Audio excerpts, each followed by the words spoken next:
Aujourd'hui, une question passionne tous les amoureux du football. Et si l'histoire se répétait? Et si le Sénégal faisait encore tomber la France comme en 2002?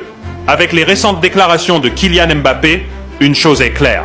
Le Sénégal est une équipe respectée et surtout redoutée. Mais pour comprendre cela, il faut revenir en arrière. Lors de la Coupe du Monde 2002, personne ne donnait une chance au Sénégal face à la grande équipe de France, championne du monde en titre. Pourtant, contre toute attente, les Lions de la Teranga vont créer l'un des plus grands exploits de l'histoire du football.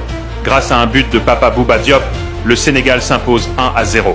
Une victoire historique qui a marqué le monde entier et changé à jamais la perception du football africain. Aujourd'hui, plus de 20 ans après, les choses ont évolué. Mais une chose reste la même. Le Sénégal est toujours une équipe difficile à battre. Et Kylian Mbappé lui-même l'a reconnu.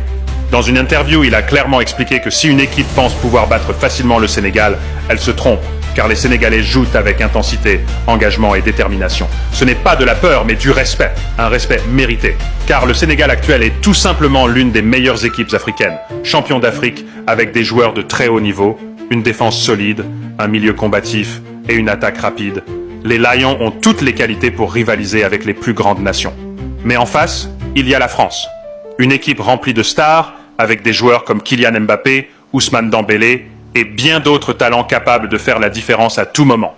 La France possède l'expérience des grandes compétitions, la qualité technique et une puissance offensive impressionnante.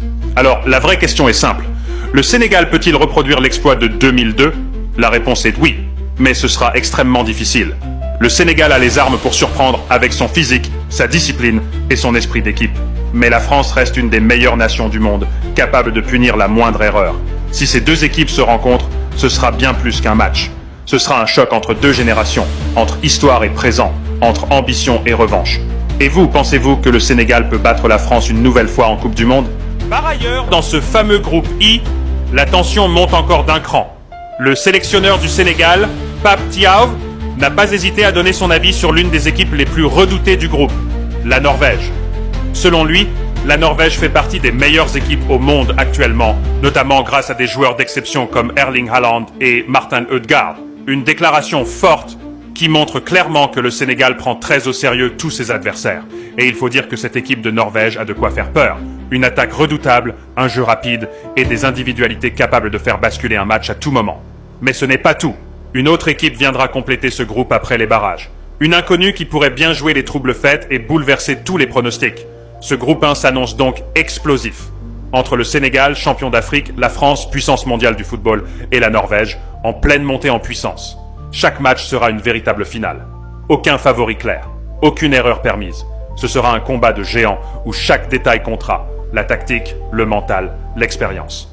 Et surtout, l'efficacité devant le but. Alors, une question se pose maintenant. Qui terminera premier de ce groupe? Qui prendra la deuxième place qualificative? Le Sénégal peut-il créer un nouvel exploit?